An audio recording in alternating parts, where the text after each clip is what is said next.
कितने जहाज थे उनके, सरकार एक, और हमारे कितने थे, मोदी साहब 2, फिर भी कुत्ते मर गए वहां पे, फिर भी वापस ही ना आए पलट के।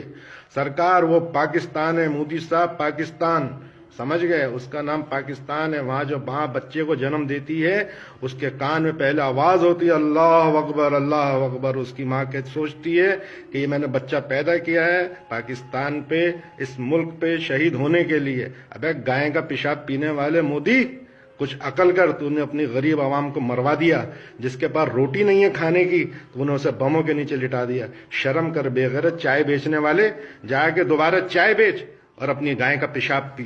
समझेगा तू मुसलमान से लड़ता है? मुसलमान जो होता ही पैदा शहीद होने के लिए। शर्म कर बेगैरत, आइंदा कभी अपने जहाजों को नहीं भेजियो। और जा भीख में तेरा पायलट तुझे वापस दिया। पाकिस्तान जिंदाबाद, पाकिस्तान पाइंदाबाद, पाक आर्मी